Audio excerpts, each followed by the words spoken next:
Olá, sejam bem-vindos aqui à Rádio e à TV Estadão. Está começando mais um Estadão Discute, programa que a cada semana debate o assunto mais relevante do noticiário. E essa semana o nosso tema, a incidência de casos de febre amarela, preocupando muito em vários pontos do país. Como sempre, temos dois convidados que eu vou apresentar aqui. Ana Freitas Ribeiro, que é médica sanitarista e epidemiologista do Instituto de Infectologia Emílio Ribas. Doutora Ana, obrigado pela presença. Obrigada. E também presente aqui no estúdio da Rádio Estadão, o professor Paulo Saldiva, que é médico patologista, pesquisador, professor da USP, nosso colunista de sustentabilidade. Tudo bem, professor? Como vai? Prazer estar aqui, sempre bom. Bom, inicialmente queria... a gente vai ter que estabelecer aqui, até de uma forma didática que vocês dominam tão bem, primeiro para explicar para as pessoas exatamente o que é a febre amarela, como é que ela se manifesta. Vou começar aqui pela doutora Ana, por favor.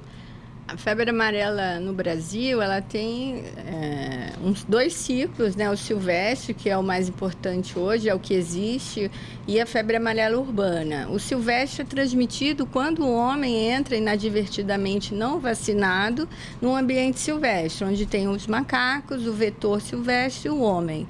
O ciclo urbano é o homem, o Aedes e o homem.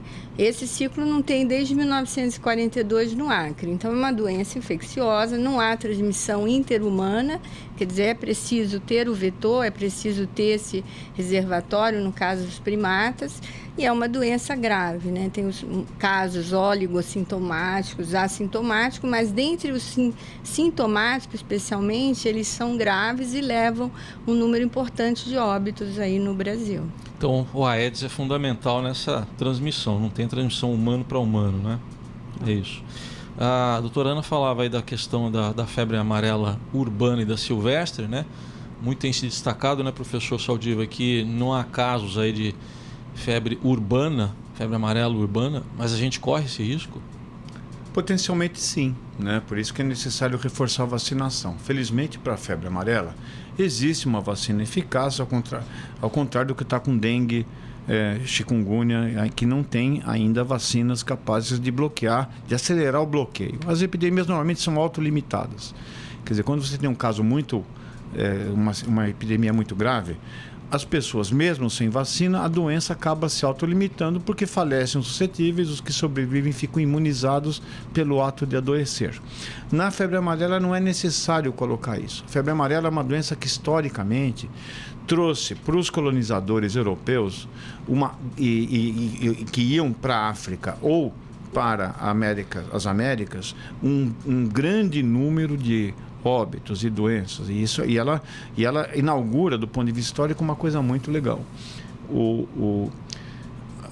Quando o Pasteur apresenta ao mundo os micro-organismos, havia um domínio que a transmissão podia ocorrer ou interpessoal ou a partir da contaminação através de água e afim, uma certa situação.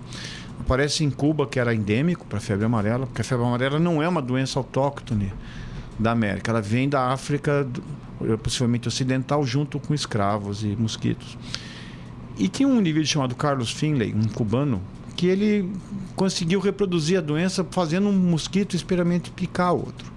E ele propõe que a doença precisasse, como disse a doutora Ana, de um intermediário, não se faria uma transmissão interpessoal.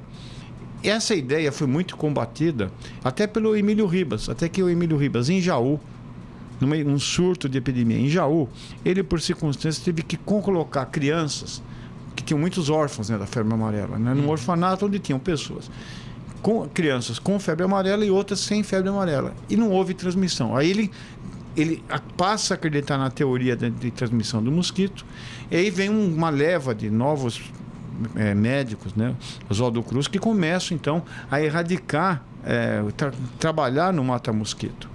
E esse é o problema. O mata-mosquito, além da existência do vírus em animais silvestres, é que traz a possibilidade de você ter febre amarela humana. Porque em alguns parques do estado de São Paulo e nessas regiões fronteiriças entre o urbano e as bordas das matas, existe hoje uma mobilidade muito maior. E, portanto, poderá haver a transmissão entre pessoas. Interessante isso, o contexto histórico até é importante, né? Doutora Ana, agora as diferenças basicamente da febre amarela silvestre para a urbana. A urbana é mais perigosa, é mais letal?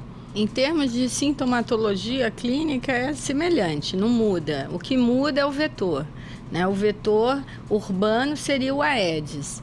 E a possibilidade, como as nossas cidades são infestadas pelo vetor, nós teríamos uma transmissão muito mais rápida, né? E teríamos que vacinar uma população muito extensa, já que o Brasil, toda a população da região litorânea não é vacinada, a não ser que ele se desloque, né? Ou para países onde é recomendada a vacinação ou para o interior do país. Importante lembrar que eu acho que muitas pessoas pensam que para pegar a febre amarela silvestre precisa ir para a Amazônia, para florestas muito importantes.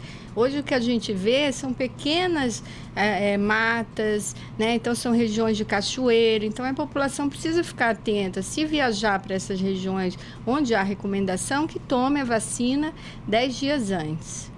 Aproveitando, a senhora falou da sintomatologia, vamos deixar claro para o nosso ouvinte, para o nosso telespectador também, quais os sintomas mais característicos? Inicialmente a sintomatologia é semelhante à dengue, febre, dor no corpo, náuseas, pode ter vômitos, né, dor no corpo, enfim, isso é muito semelhante a um quadro viral, mas é uma febre de início súbito, né, então não é uma febre arrastada. Depois de alguns dias ela dá uma remissão, né, dá uma melhora e em seguida aparece o quadro mais brusco, exatamente para aqueles percentual da população que tem uma forma mais grave. Ela pode desenvolver um quadro hepático, né, tendo icterícia, que fica com a pessoa fica amarela, e pode ter hemorragias, pode ter também, aí teria um quadro também renal. Nesses casos, um indivíduo tem uma gravidade muito importante que vai precisar de uma unidade de terapia intensiva, um tratamento muito de suporte, né, porque não há nenhum tratamento específico para o vírus, então é um tratamento de suporte e nesses casos a letalidade é muito alta. Bom, nós temos aí, isso são dados até o dia 26 de janeiro, 43 mortes, né, no país, 40 em Minas, estado de Minas e 3 no estado de São Paulo. Me chamou a atenção, eu vou pedir a palavra do professor Saldiva, a doutora Ana também sobre isso. Em algumas cidades, os próprios sistemas públicos de saúde disseram os médicos não conseguiram identificar a tempo, enfim, como febre amarela. Do ponto de vista do diagnóstico, professor Saldiva, depois a doutora Ana, a gente tem falhado nisso aí também? Olha, pelo fato da doença não estar no ambiente urbano há quase 60 anos ou 70 anos, de fato é provável, isso aconteceu uma doença muito mais frequente, o sarampo. Teve um hiato vacinal no final do século passado na cidade de São Paulo e eu tive de novo o infeliz privilégio de fazer as autópsias. O sarampo foi descoberto na sala de autópsia da Faculdade de Medicina da USP, aonde a gente viu as inclusões de sarampo e não havia mais pessoas treinadas a ver os sinais clássicos. O sarampo dá uma mancha na bochecha, tal. Nos casos da febre amarela grave, no início é praticamente distinguível de uma outra doença viral grave, né, que dá uma prostração e tal. Mas depois ela começa a ter sinais característicos, essa icterícia precoce que deu nome à febre e uma dissociação entre pulso e temperatura. Quer dizer, quando você fica com mais febre, o pulso acelera. No caso da febre amarela, você aumenta a febre e o pulso não acompanha ou mesmo se reduz. Por quê? Nesses casos graves que vêm para óbito com frequência, quando você examina os órgãos das pessoas ao microscópio e identifica o vírus está em todas as partes. Você tem uma hepatite que dá a cor amarela, você tem uma infecção renal, você tem uma lesão cardíaca, você tem uma miocardite que explica essa dissociação, inclusive com nós temos um acelerador no coração, que você pisa para ele ir. E esse acelerador é destruído. Então você não consegue acompanhar a demanda do corpo. E tem uma encefalite também por febre amarela. Então, e tem uma parte importante também que o organismo fica como ele já teve a doença e já começou a elaborar anticorpos, você pode ter uma coisa chamada tempestade de citocinas. Todas as coisas que a gente usa para defender, para matar o bicho, para eliminar, são ativadas no máximo. E aí a própria reação inflamatória deflagrada pelo pela presença do vírus, pela persistência do vírus, dá uma coisa que a gente chama de síndrome da resposta inflamatória sistêmica, que a gente conhece às vezes por choques nas UTIs. Então o indivíduo começa a ter falência de vários órgãos. Por isso que a doutora Ana falou, não existe um remédio específico. E o que o médico tem que fazer, e o sistema de saúde, é manter o indivíduo vivo, seja controlando a função hepática, procurando administrar, melhorando a ventilação e dando mais função renal para ele, para que ele sobreviva.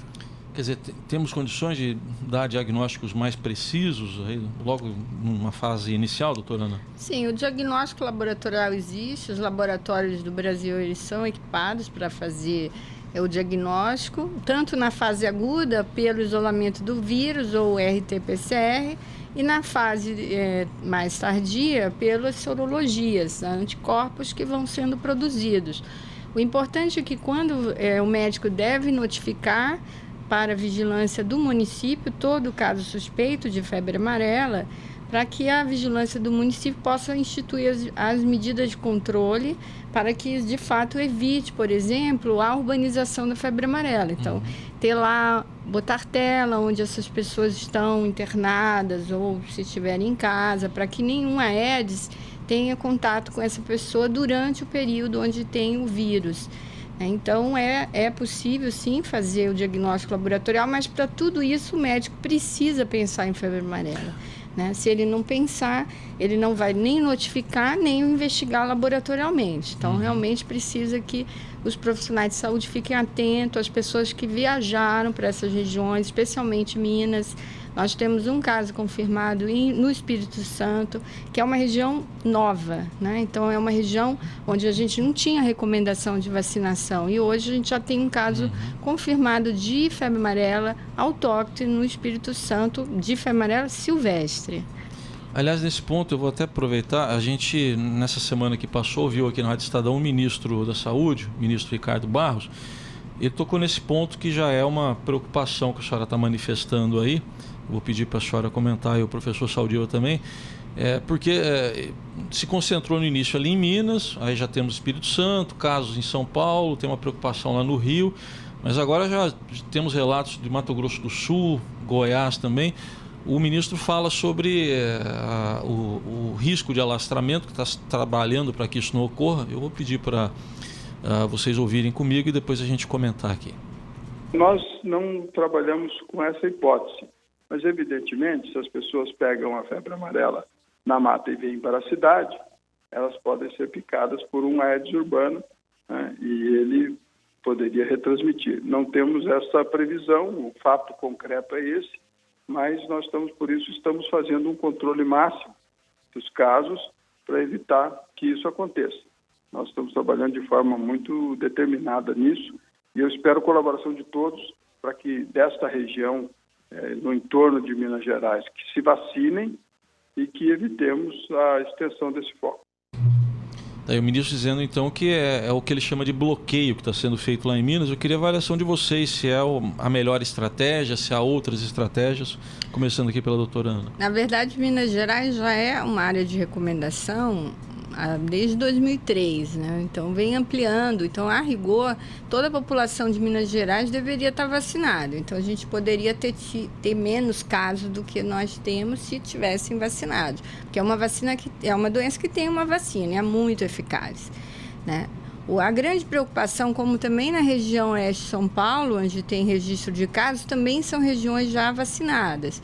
Então, o que a vigilância ela faz, quando detecta a circulação do vírus, que pode ser por um caso humano, pode ser por um macaco positivo, ou o vírus no vetor, no vetor silvestre, isolando o vírus, se faz um bloqueio. Esse bloqueio, em geral, é 30 quilômetros e se faz ali uma intensificação de vacinação casa a casa na região rural e nas unidades de saúde. Se a região é antiga de vacinação, você vai o quê?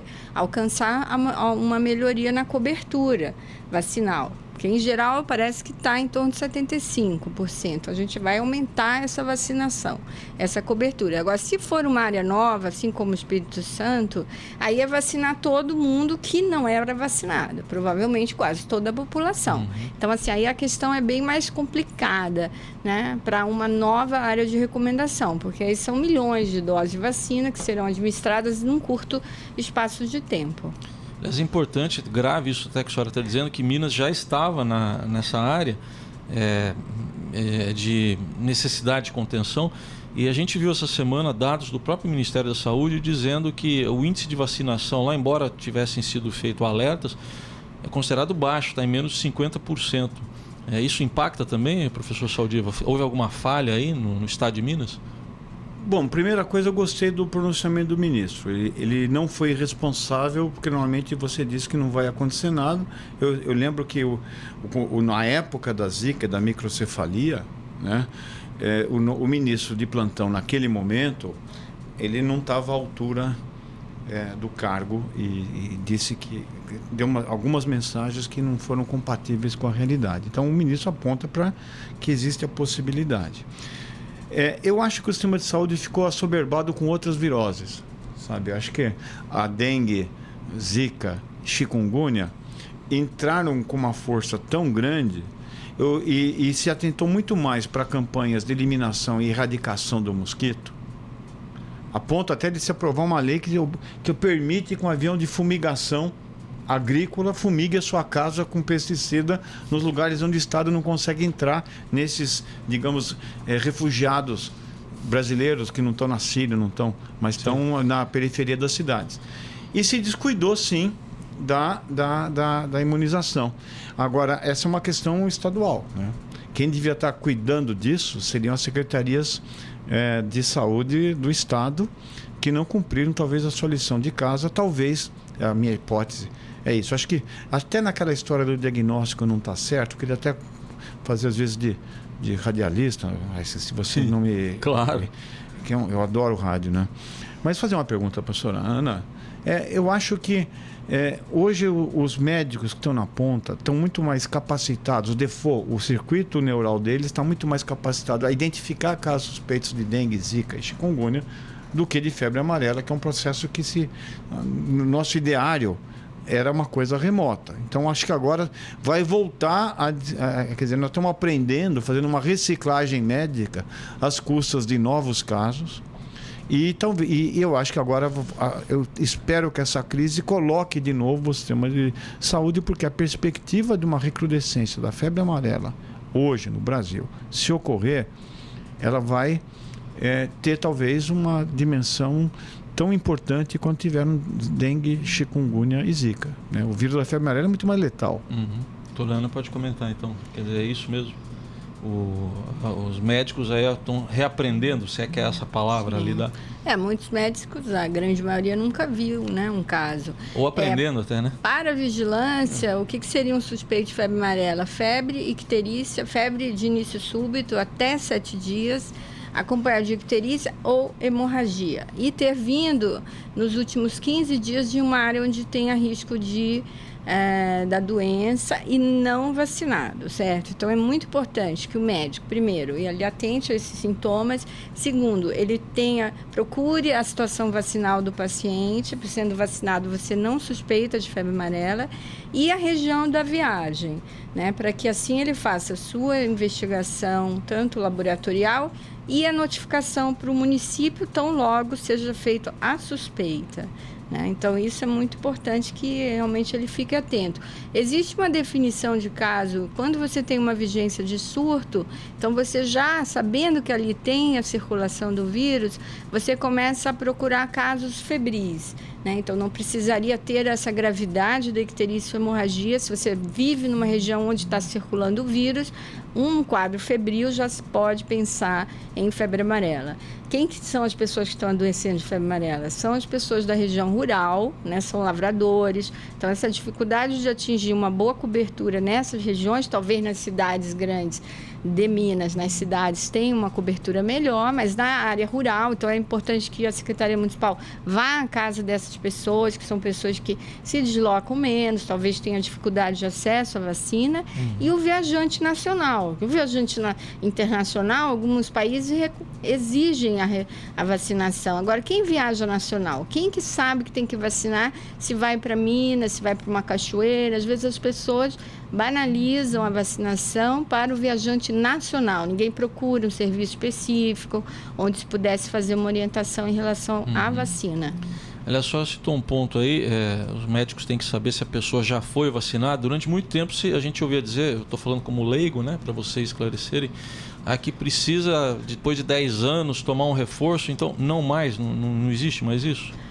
Desde 2013 houve uma mudança na recomendação da OMS, da Organização Mundial de Saúde, que eles recomendam apenas uma dose na vida, né, em vez de fazer de 10 em 10 anos. O Ministério da Saúde adotou, por ser um país onde há circulação do vírus, 2 doses. Então, uma criança toma aos 9 e aos 5 anos, depois não toma mais reforços. E os adultos também tomarão 2 doses. Então, se você já tiver tomado uma, no mínimo um intervalo de 30 dias toma, e no adulto são 10 anos, a primeira, e 10 anos depois a segunda dose. Porque não há relatos, muitas doses foram administradas, mais de 500 e tantas milhões de doses administradas no mundo, onde houve relatos de 12 casos em vacinados. E esses 12, a maioria nem se conseguiu documentar a história vacinal. Então, assim, não há... E tem estudos também, recrutas foram para a Segunda Guerra Americanos, depois de 30, 40 anos, ainda tem muita imunidade dosada no sangue, pessoas que não tiveram contato mais com o vírus. Então, em função desses estudos e dessa documentação de não existência de casos vacinados, é que se constituiu essa nova recomendação. Aliás, vou aproveitar que o professor Saldiva, antes da gente começar o programa, até estava me falando da oportunidade que o senhor teve de fazer pesquisas, enfim, análises envolvendo pessoas vacinadas, não é isso? Não, que não foram vacinadas. Existe uma taxa pequena de complicação. Sim, isso. Que é chamada febre amarela vacinal. Vacinal, exato. Que depende muito mais de características das pessoas, da imunidade, de problemas específicos da imunidade das pessoas, que mesmo frente a um vírus atenuado, não conseguem, esse atenuado fica, para eles não é tão atenuado assim. Sim. Né? E é interessante o que a professora Ana falou, porque só para o ouvinte entender, o telespectador, né, é saber que por que a gente tem que tomar então vacina para a gripe todo ano e para a febre amarela não mais? Que felizmente o vírus da febre amarela não tem essa capacidade de mudar a sua composição proteica externa. Então toda hora você tem que... essa é a habilidade dele. O da febre amarela ele tem uma letalidade muito maior que a influenza, mas... felizmente você tem uma memória de elefante para ele, que é o que está acontecendo. E eu volto, porque eu acho também que vai melhorar a detecção de casos, Ana, porque tem alguns casos que saem em revista médica, um indivíduo que estava em Nova York com malária e nunca, ninguém sabe, porque nunca viu malária. A maior parte dos médicos, né, eu continuo vendo por função de patologia, talvez alguns residentes de moléstias infecciosas, da área específica, tenham visto algum caso de febre amarela, mas eu posso dizer que a maior parte dos médicos que estão na rua nunca viu, nem durante o curso médico, um caso de febre amarela.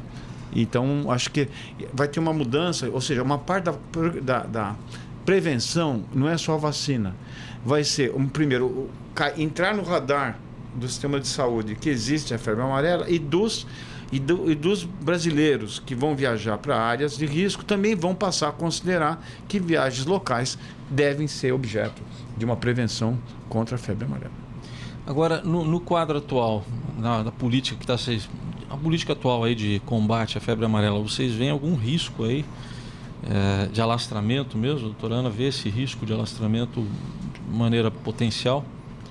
Esse ano a gente está vivendo um ano de alta transmissão, né? Um surto considerado importante em Minas Gerais e com uma ampliação para a região do Espírito Santo. O que é importante é que a população se vacine quem vai para a área de risco. Não é uma situação de que deve ser vacinado quem não precise. Existem contraindicações específicas para vacinação, por exemplo, gestante, pessoas com imunodeficiência, pessoas que estão em tratamento médico, os idosos acima de 60, não é contraindicação específica, mas o médico tem que avaliar o risco-benefício, porque essas reações adversas que o professor Paulo Saldiva falou, elas têm uma incidência maior em pessoas de uma idade com mais de 70 anos. Foi registrado no mundo um maior número de casos de reações adversas nessa população. Então, se o idoso vai para uma região de risco, ele provavelmente vai ter que vacinar, mas ele vai ter que passar pelo seu médico para avaliar. Ele pode ter alguma outra patologia que vai contraindicar. Então, eventualmente, até não viajar para uma região, porque se você não é vacinado, você não deve ir para essa região onde há a transmissão da febre amarela.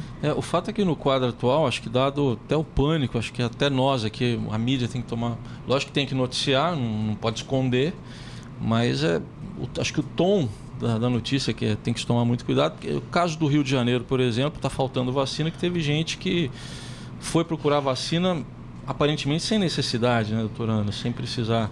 Isso aconteceu em 2008, que teve uma transmissão, uma epizotia, né, que são primatas positivos e casos humanos na região centro-oeste.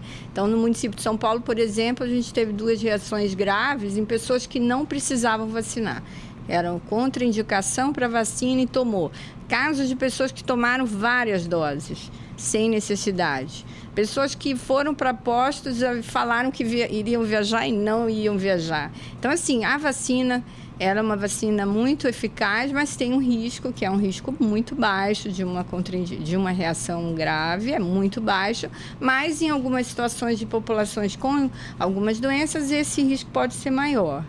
Então, é vacinar quem precisa de fato, né? É vacinar quem mora nessas regiões, é vacinar o viajante que reside e os médicos, os profissionais de saúde ficarem atentos para a identificação desses casos oportunamente, notificando para a vigilância do seu município, que vai implementar as medidas de controle para impedir a reurbanização, por exemplo, da febre amarela. Então, é importante que o município saiba que tem um caso suspeito naquela região, para que ele faça uma intensificação das ações em relação ao vetor Aedes aegypti, e assim a gente consiga não ter a urbanização da febre amarela no Brasil. Não sei se estão vendo o macaco, o leigo, né? Estou falando o leigo aqui, não vocês que são especialistas. Da maneira adequada. Talvez o macaco esteja sendo visto pelos leigos como o vilão, né? E não é bem assim, né? Acho que ele é meio anjo da guarda nessa história de febre amarela, doutor Saldiva. Bom, uma das áreas mais fascinantes da medicina é chamada medicina ecossistêmica, onde não só os fenômenos naturais, aquecimento e tal, mas também a entrada de pessoas em certos ambientes que trazem, por vezes, vírus que a gente não estava acostumado. A encefalite do Rossio e outras várias encefalites que foram trazidas por pessoas que foram para regiões remotas. O próprio Ebola, quando ele sai da África Central, vem porque havia reservatórios naturais, um morcego, e que foi também trazido para, digamos, a vizinhança das grandes cidades. Na febre amarela, o macaco, ele reproduz... Nunca teve uma campanha de vacinação de macaco como existiu para humanos. Então, o macaco mantém os padrões de adoecimento que tinham as grandes cidades brasileiras, nas cidades deles, na selva, onde eles vivem. É o GPS podia chamar de grupo de prevenção simiesca, né? Que é o que ele indica onde o vírus circula. Então, o macaco é um sentinela. Ele é considerado estando o macaco infectado, existirá o risco de transmissão seguramente da silvestre e há potencial, caso não sejam tomadas medidas, para a criação o desenvolvimento da febre amarela urbana. Para você fazer vigilância epidemiológica usando bioindicadores, você precisa de dinheiro. E esse é o problema central hoje pelo qual o Brasil passa, especialmente as prefeituras pequenas, que estão nas regiões de interface entre regiões silvestres e a zona da mata de Minas, por exemplo. Como é que você pega um prefeito que está atolado de dívida e capacita para tomar as medidas? Então, deveria existir, se possível, e seria, digamos, imperativo, um reforço, assim como você tem a Guarda Nacional, a Força do Exército, que vai para dentro de presídio, também você tem que ter gente que vá cuidar disso. Existem profissionais capacitados em vários lugares. O Brasil não é por falta de gente capaz para isso. Na região norte, nordeste, sudeste, centro-oeste e sul, existem institutos de muito bom nível que fizeram... E a saúde pública no Brasil funciona bem. Se tem uma das coisas, principalmente a atenção primária e secundária funciona muito melhor que a terciária. Então, ou seja, hoje a gente evita a doença melhor do que fazia 40 anos atrás. Talvez não tratemos dos casos graves tão bem como tratávamos há 40 anos atrás, mas o Brasil evoluiu. Só que hoje, se você deixar na mão do sistema municipal de saúde, onde existem inclusive dificuldades técnicas e competências estabelecidas, se você não fizer uma parceria, não vai. Por isso que eu acho que uma boa ideia seria você fazer uma campanha de vigilância, não só a partir dos casos. O caso já teve o evento, mas talvez fazer uma campanha de amostragem, como faz hoje qualquer instituto de biologia, de ecologia, é capaz de pegar um macaco, tirar sangue e devolver. Seria nessa linha, doutora Ana, da quase uma força-tarefa, vamos dizer assim? Sim, é importante um reforço na vigilância especialmente desses locais onde está tendo esses casos humanos e epizotia. A morte de macacos, para a vigilância, ela é de notificação também. Então, qualquer pessoa que observar, encontrar um macaco morto, ele deve ser notificado para o seu município. É importante que ele não leve esse macaco para outro local, né? Isso é uma questão que você pode estar levando uma doença de um município para outro. Então, deixar o macaco no local onde vai ser coletado amostras sanguíneas. Se o macaco estiver morto, eles vão coletar amostras semelhantes, fígado e outros órgãos, e as lesões são semelhantes ao humano. Então, a partir de uma identificação de um exame positivo no macaco, essa região, ela, se nunca vacinou, ela vai iniciar a sua vacinação no município e ao entorno de 30 quilômetros. Então, ele é sentinela sim, porque tem locais, por exemplo, em São Paulo, onde houve macacos positivos e não houve casos humanos. Então, você iniciar uma vacinação precocemente, quando você identifica já os macacos, você pode evitar casos humanos. Então, não devemos negligenciar essa vigilância. É importante, sim, o apoio de profissionais de saúde, especialmente veterinários que trabalham com animais, para que se identifique esses animais que estão doentes ou mortos nessas regiões de mata, próximos a rios, enfim. Todo esse ecossistema aí que a gente tem que estar muito atento. Aliás, das 3 mortes até agora confirmadas em São Paulo, uma de Santana de Parnaíba, que a pessoa foi mesmo para Minas, né? E 2, Batatais Américo-Brasiliense, não. Seriam chamados casos autóctones, né? São regiões que já são áreas de recomendação. Essas 2 não são regiões novas do estado. Então, já houve no passado casos nessas regiões, tanto humanos quanto em primatas não humanos. Então, provavelmente são pessoas também que às vezes são migrantes, né? Também ocorre isso, migrantes de áreas que não eram vacinadas e que chegam nessas regiões. Então é importante que se vacine, que se mantenha essa cobertura alta em todas as regiões de vacinação e atento a novas áreas, aí, especialmente em relação a primatas, né? Que são os macacos, e a identificação, infelizmente, de casos de febre amarela em humanos, que seria também um alerta para que esse vírus esteja circulando talvez numa região nova ou mesmo numa região que já existe a recomendação. Sim. Bom, professor Saldiva, sou muito atento aí não só à medicina, mas questões ambientais, né? Até por força aí das suas atividades profissionais, né? Talvez seja cedo ainda para falar nesse assunto, mas tem uma tese que está sendo estudada aí. Acho que tese não é a palavra mais adequada, né? Porque é um termo acadêmico, mas aqui até numa entrevista ao Estadão, a bióloga Márcia Chame, que é da Fiocruz, né, Fundação Oswaldo Cruz, ela levantou a seguinte questão, que cidades ali no entorno do Rio Doce estão sendo locais assim de muita contaminação por febre amarela. E tivemos lá o desastre da Samarco, né? Aquela lama toda. E ela diz que os animais ficaram, enfim, com mais dificuldades de acesso à alimentação. O senhor vê de alguma forma a possibilidade de relação desses casos? Febre amarela com esse acidente da Samarco?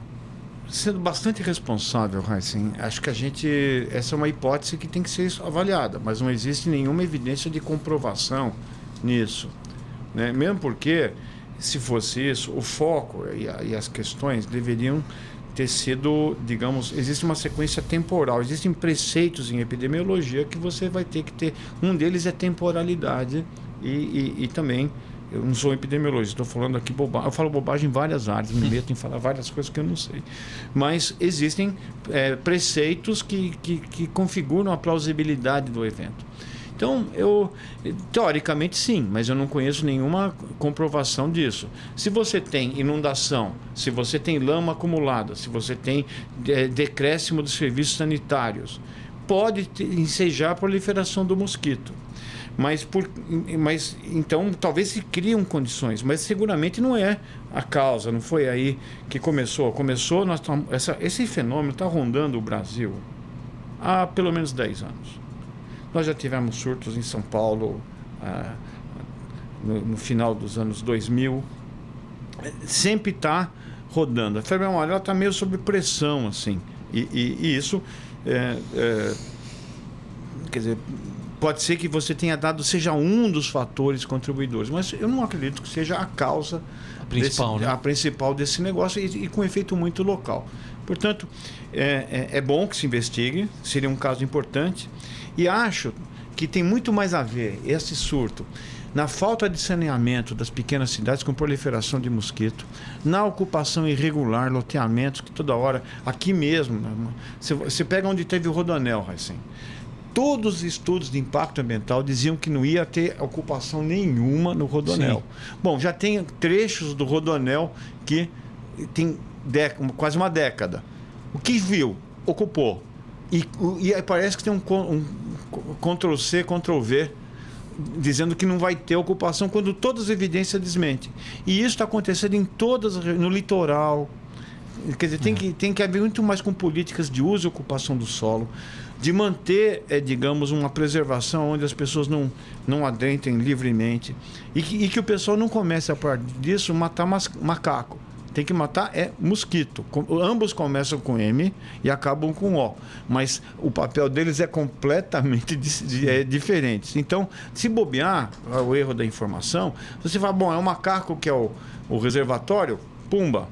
Não, você tem que, o que a doutora Ana falou, só para enfatizar isso, é se você vê um macaco morto, você avisa, tem um macaco morto aqui. Não, e avisa os órgãos competentes. Se não houver, o problema é, se não houver o órgão competente no município, qual que é o plano B? Então, acho que um algoritmo muito simples, né? De dizer, de procedimento para as prefeituras, como proceder na ausência de falta de recursos, podia ajudar bastante nessa condição. Mas, enfim, há uma causa ecológica, sim, mas eu não acho que exista ainda comprovação e precisaria ser estudado em que medida esse acidente tenha levado essa recrudescência de uma doença que já vinha dando sinais que estava querendo pôr as manguinhas de fora. Bom, doutora Ana, no fim das contas é um problema numa guerra perdida para o mosquito, né? Ainda é isso que a gente está enfrentando? Na verdade, a febre amarela silvestre, os mosquitos são silvestres, não há nenhuma política de eliminação de mosquitos silvestres. Certo? Então, quem que adoece de febre amarela silvestre? São os agricultores, são as pessoas, e são basicamente, uma boa parte são atividades de lazer. Né? Então, as pessoas vão para cachoeiras, elas vão, mesmo pessoas da região de pequenas cidades, que vão pescar, por exemplo, que fazem acampamentos, que vão, e alguns que vão trabalhar em reflorestamento. Nós tivemos caso confirmado em trabalhadores de reflorestamento. Enfim, são essas populações que a gente tem que atingir, especialmente essa boa cobertura, são essas regiões. Né? Em relação aos primatas não humanos, quer dizer, a população ficar atenta para a notificação e se investigue realmente esses casos. Agora, em relação ao Aedes, que o Aedes, sim, seria o vetor urbano de uma febre amarela urbana, que nós não temos, né? Mas poderemos ter no futuro, se houver urbanização. A guerra contra o Aedes, aí sim. O Aedes, sim, porque o Aedes é dengue, é zika, é chikungunya e uma possível febre amarela urbana. Então, essa é um grande problema. No Brasil, enfim, na maioria das cidades, né, a infestação é alta. E há sempre a possibilidade de uma transmissão importante de dengue, que a gente vive há muitos anos, e com a introdução do Zika e chikungunya, agora seria, né, um vetor para 3, 4 doenças, né, sendo a febre amarela urbana. Então, você combatendo o vetor Aedes, você está combatendo várias doenças, né? Então, isso sim. Isso que as autoridades do governo federal estão dizendo, que ainda é um surto localizado, tecnicamente falando, é isso ainda, um surto localizado? Na verdade, a definição, epidemia e surto, tudo é um aumento do número de casos acima do esperado, certo? Febre amarela, ela está em ciclos de 7 anos, em geral. Em 2000, a gente teve aumento e tivemos em 2009 e estamos tendo agora. Então, são ciclos de 7 anos, talvez, mas não é nada ainda comprovado. Então, ela tem um aumento importante, é surto porque está localizado nessas cidades rurais, mas já são várias cidades, mais de 20 cidades de Minas, né, que tem a circulação do vírus. É importante que esse bloqueio vacinal ele aumente de fato e que essas coberturas vacinais nesses lugares atinjam. Então você teria a interrupção da transmissão nessas regiões, porque você tem uma vacina. É diferente de uma doença que não tem uma vacina. Então, quer dizer, vacinar as pessoas dessas regiões e vacinar os viajantes e ficar atento para novas áreas de risco. Aí essas populações, elas não estarão vacinadas. Então, é uma corrida contra o tempo. Bom, acho que quando a gente fala disso, a própria doutora Ana levantou isso, né? Embora não tenha uma relação direta ainda, felizmente não temos casos de febre amarela urbana, mas entra o mosquito na história, a senhora já puxou aí dengue, chikungunya e zika, né? E eu pergunto para o professor Saldívar, porque vem até uma memória da infância para muitos de nós do fumacê, né? Falando de quem mora em cidade, né? Em área urbana. Fumacê, de alguma forma, ajuda, resolve, não resolve nada? Essa era a esperança em 1948, quando o desenvolvedor do DDT ganhou o Prêmio Nobel de Medicina. Esses inseticidas iriam resgatar as doenças infecciosas transmitidas por vetores, iriam aumentar a produtividade agrícola e reduzir a fome no mundo. O que se viu foi que não funcionou, né? Os insetos desenvolveram resistência e esses compostos estão longe de ser perfume. Então, o fumacê é necessário nas regiões. Você tem que entrar nas casas, reduzir os focos, mas ele não é uma política constitutiva. Você não pode repetidamente aplicar inseticida aonde mora a gente, e muito menos, como foi autorizado pelo nosso governo no momento, talvez de perda de capacidade cognitiva aguda, é que você passe com um avião agrícola em cima de pessoas e jogando inseticida nas suas casas, nas suas plantações, nos seus animais, nas suas crianças. O que está faltando é que, o meu modo de entender, por conhecer um pouco a periferia de São Paulo e de algumas grandes cidades, é que o saneamento foi retrocedendo a níveis do século passado, em alguns lugares em níveis medievais. Portanto, quando você retrocede o saneamento básico, tem esgoto a céu aberto, tem acúmulo de lixo e resíduos sólidos, você não consegue. Você pode falar com uma pessoa, pega o seu vaso e põe em pedra, ou esvazia, mas ela vai fazer isso no lixo que está do lado? Ela vai fazer isso com uma chuva torrencial que as cidades estão colocando? Quanto tempo demora para secar, por exemplo, São Paulo, depois da chuva de ontem? Então, isso é um novo desafio. Está previsto em todos os modelos climáticos, que haverá uma recrudescência de doenças infecciosas, sejam elas transmitidas por vetores, sejam elas transmitidas por via hídrica. Nós temos que aumentar a resiliência das cidades e do setor, e preparar o setor de saúde para isso que vai vir. E isso é o que está faltando numa política de longo prazo Quando você vai, eu conheço menos o sistema de saúde pública do que a doutora Ana, mas quando você vai para a gente chama de vigilância ambiental ou saúde ambiental, ele é anêmica em relação aos outros tipos de vigilância, tanto em escala federal quanto em escala estadual.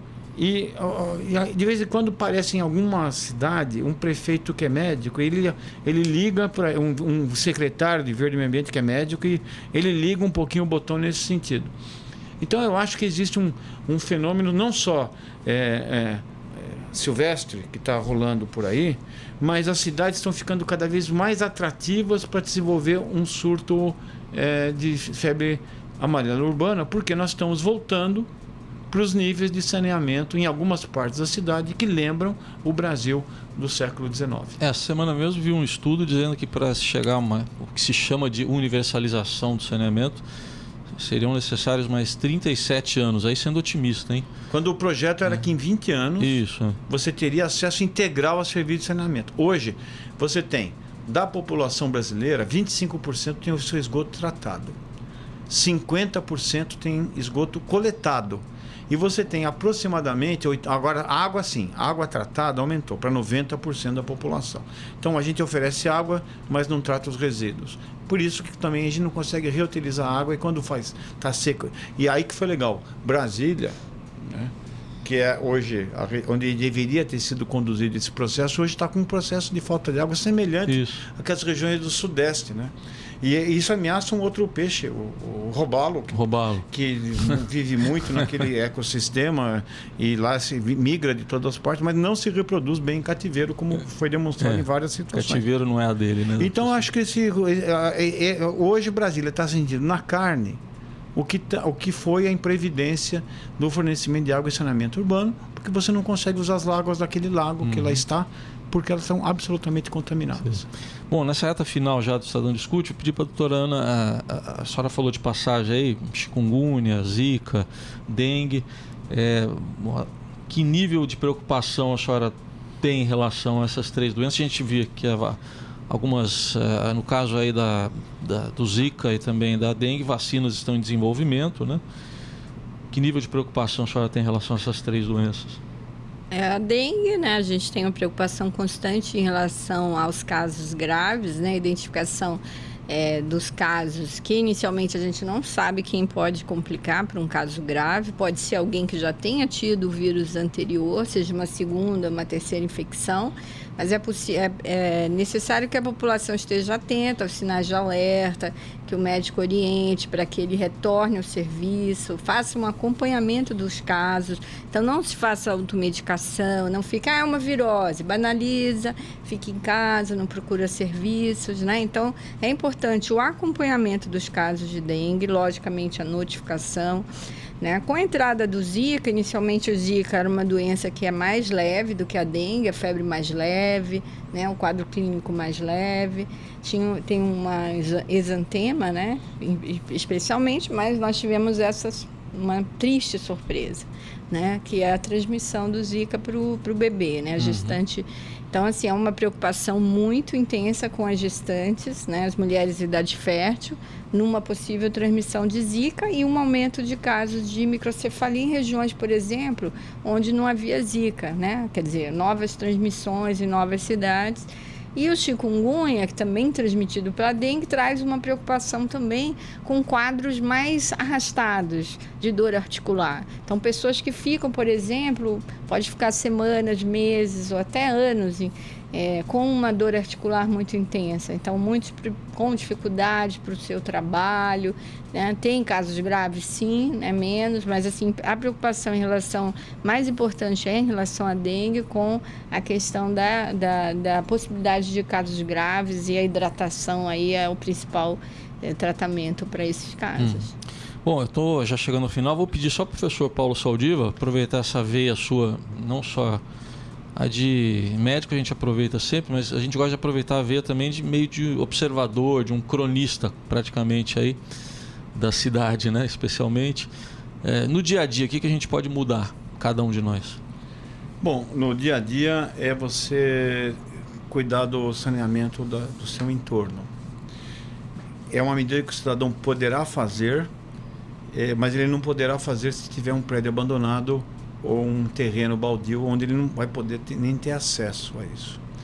Eu também tenho conversado muito com o pessoal que trabalha na periferia das cidades, que ações de educação e de saúde têm sido comprometidas porque, assim como o saneamento voltou para níveis antigos, a gestão também. Hoje você tem novos barões que lutam entre si com suas milícias e que respeitam um pouco o poder central, inclusive aonde eles deveriam ser disciplinados. Então, com isso, você não tem o bandido para negociar. Então, com isso, e a comunidade tem medo. Ela tem medo de receber pessoas ou desagradar quem está de plantão no mando naquela semana ou naquele período. Então, eu acho que todos nós podemos, primeiro, dar uma melhor destinação ao resíduo, tentar fazer a lição de casa dentro do território onde a gente é soberano, pelo menos nos limites da nossa casa, e estimular até para as comunidades, para os grupos comunitários que permitam a entrada dos matadores de mosquitos sem que eles corram o risco de serem agredidos. Eu conheço, infelizmente, rádios pirata que dizem que tem pessoal da saúde que quer sequestrar criança. Já houve até no Guarujá uma pessoa que foi linchada por causa disso, né? Então, deveria existir uma maior participação da população no sentido de preservar, entender que a casa vai além daquele território onde ela mora, que está na cidade e no entorno. Se isso for possível, a gente ganhar essa briga. É isso, o papel do Estado e o papel de cada um, né? De cada cidadão também. Bem, a gente chega aqui então ao final do Estadão Discute. Quero agradecer primeiro aqui a doutora Ana Freitas Ribeiro, médica sanitarista e epidemiologista do Instituto de Infectologia Emílio Ribas. Obrigado pela atenção, pela presença aqui. E agradeço ao professor Paulo Saldiva, que é médico patologista, pesquisador e professor da USP e que todas as terças e quintas está com a gente também na programação da Rádio Estadão, no Estadão no Ar. Obrigado aí pela presença, professor. Um abração. Bom, e assim a gente encerra o Estadão Discute desta semana, que teve como tema a febre amarela, a política de combate, os cuidados necessários, seja da parte do Estado, dos governantes, como de cada um de nós. Te agradeço também a sua audiência aqui na rádio e na TV Estadão, e semana que vem a gente volta com mais um Estadão Discute. Até lá, então.